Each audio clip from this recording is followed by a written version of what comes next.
Պարոն նախարար, իմ հարցը վերաբերում է Հայաստանում հեռարձակվող ռուսական պետական հեռուստաալիքներին։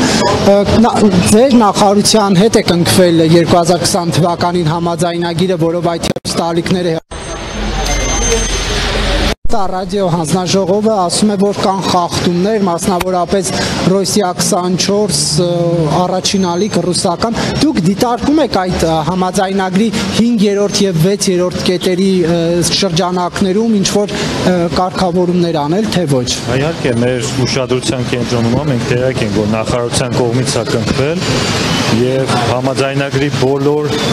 կետերին շատ լավ ծանոթ ենք եւ համապատասխան քայլեր կձեռնարկենք։ Մեղություն դա ինչ է, համապատասխան քայլեր ինչ է ենթադրում։ Կտերեկացնենք ձեզ։ Այս բան չեմ ուզում ասել։ Բոլոր թեմաներն էլ քննարկում ա, գիտեք, համաձայնագիր կա, համաձայնագիրը համապատասխան քայլեր նախատեսում ա, եթե խախտումներ են լինում, մենք այդ համապատասխան քայլերից կօգտվենք։ Դուք համաձայն եք, որ ռուսական հեռուստաընկերությունները սպառում են Հայաստանի ազգային անվտանգությանը։ Ես չեմ մեկնաբանել։ Որտեղ նման կարծիքներ կան։ Եթերազրկման հարց քննարկվում է, թե ոչ։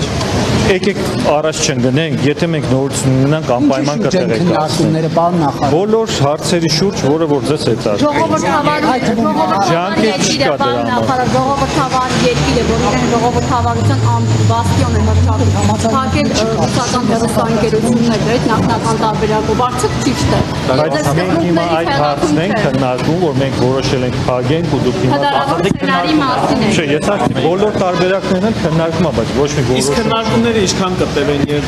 ինչ ժամկետ չկա սահմանած քննարկումների, ինչքան որ պետք լինի, այդքան կտև, ես չեմ կարող ասել։ Պարոն նախարար, ըստ այդ համաձայնագրի պետք է հանձնաժողով ձևավորվի եւ քննարկումներ լինեն։ Արդեն ձևավորվել է այդ հանձնաժողովը։ Բոլոր կետերին տեղյակ եք, վստահ եք, որ հանձնաժողովը ձևավորվի։ Ես մի հատ 7-րդ թե 8-րդ կետում նշված է։ Ես անպայման կանդրադառնամ։